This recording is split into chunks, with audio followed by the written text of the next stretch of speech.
block kick call, made the play, and then had one and so many odds that turn against us, and we all would say, well, why block the kick? Just take the kick and get within field goal and kick it. We'll all be second guessing that one. I was proud of the way the guys hung in there all day. Their quarterback's outstanding. And I thought we did some really good things out there, patched up. We'll know about Overshown tomorrow. What do you say to a kid like Aurier, who's just been activated, muffs the punt with 2 minutes to go? I know he's got to be having a tough postgame. Yeah, I don't know that we say anything to him. You just we made the mistakes out there. That mistake we made at the end was really it was very impactful. Is all I can say. Okay. Jerry, how much emotional whiplash is there going from the block to punt to having that Aurier play? Well, the odds are, the coach said we made the play and blocked the punt, but then we had a 1 and X happen when after blocking the punt, we touched the ball. That's all should be figured in before you decide to block the punt. Especially you weigh your odds up against catching the ball on the kick and getting it back out and getting within a field goal range. So that's all there is said about it. We can all second guess that.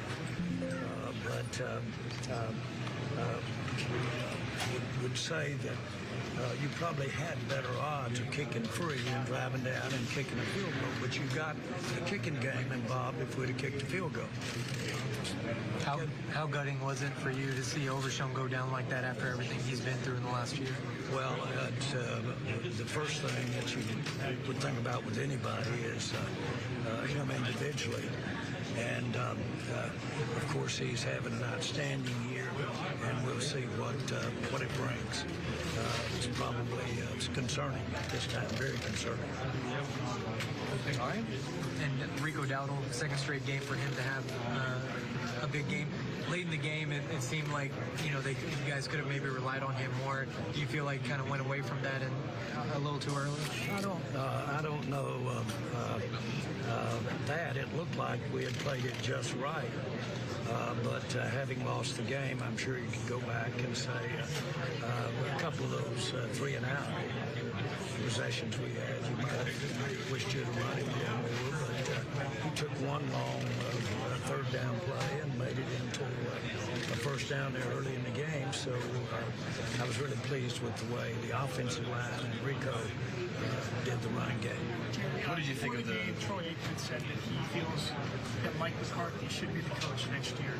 With the way the team has fought the last few weeks, do you feel that he is buying more belief that he could be back as the head coach? Well, let me just say this quickly. And Mike is an outstanding coach. He has an outstanding record. He's got great experience. A lot of what he's about, some of the benefits that we're having out there, we're gaining from the type coach that he is. And there's an old adage, when you start thinking about any coaches, you better give it a good look, because he's one of the most outstanding. I think he just passed Parcells in his one-loss percentage. So again, I've spoken to that about any consideration I'm having, but this was a hard one for him tonight, I'm sure. Are you at all concerned about the depth on your offensive line? Cooper Beebe concussion, Zach Martin, out for the season? Yes. We're getting a lot of these guys that we were holding our breath with Chuma there when he was limping around the game a little bit there, but he came on back out and did well. Guyton could have come in and played, but really you lose a guy like Beebe. It is a concussion, and so we'll have to see how much time he's going to be missed. But it was concerning, and I thought we held up pretty good in there, considering. So it's a good job by the group as a whole. What did you make of the defensive effort tonight against a really good Bengals offense? You guys seemed to, for the most part. If you'd told me that going into the end of that fourth quarter, all they had was 20 points, I would have taken that with a smile and said, if we can hold hold them to 20, that gives us our best chance, and we did that. So I thought our defense played really well tonight on balance, and played well enough to win. And obviously our offense played well enough to win. We just, there's three phases. You got a special teams phase. What have you made of Cooper Rush and the way that he's been able to play these last few weeks? I thought that Cooper tonight was played good enough to win. And he only had one time there that looked like in one possession that we could have gotten more, that you'd like to have had more, but that's not fair. Overall, I'm pleased that Cooper Rush played as well as he did. This year, when they trailed in the fourth quarter, Dallas, they lose. Here's Mike McCarthy. You guys are going over the situation and special team. Just talk about what happened and what he was thinking. Yeah, definitely. I mean, we actually had a return called. You know, the tackle released, the guard went down, the big gap was exposed, Nick took it, and then we were, able to get the block. AO was in a vice situation, and then, he heard the roar of the crowd, and when he turned, I mean, he understands the role, of crossing. Once the ball crosses the line, his response was when he turned, when he heard the crowd, the ball was there, and he reacted to it. So. Obviously a big play in the game. What do you say? Situation like that. Mike, Todd Archer with ESPN. The emotional swings of that moment, because you're in a position to get the ball, maybe go down and win the game. Oh my goodness! Yeah, even before that, had the ball on the ground twice. Had the one turnover that went back. Yeah, that was a lot of flow, ebb and flow to the game. But I just can't say enough about our guys. They just keep fighting, keep competing, and they made one more play than we did.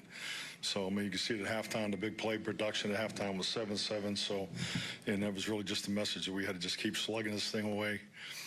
And a good chance it was going to come down to one play, and that's what it came down to.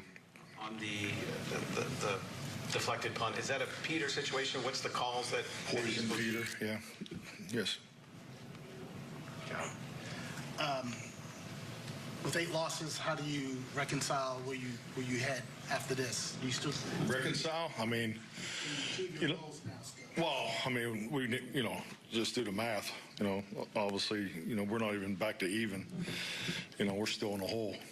So we need a tremendous amount of help. Is just being Captain Obvious here. So I mean, it's just one of the things we had to have this one. I mean, that's the way we approached it. Team had probably our best week of practice, just having the whole secondary out there. I mean, Friday's practice, they had numerous interceptions. I felt this week, really for the first time since training camp, we were a complete football team. So I thought we were running on all cylinders. Knew we have to play a certain way because of where we are right now. And I thought we did a solid job of trying to play to that. We needed some takeaways, and our defense was created to turnover opportunities. The one giveaway was it was a huge play. We really had a clean play that we had a collision there with our primary receiver, and so that was a big play early. But that's what this time of year is. December. I mean, these games are always clawing and scratching because everybody's urgency is at the highest, and we were short. We're one play short today. Got one more. From Mike McCarthy to Joe Burrow, who's got 18 passing touchdowns and 3 picks in his last 5 games.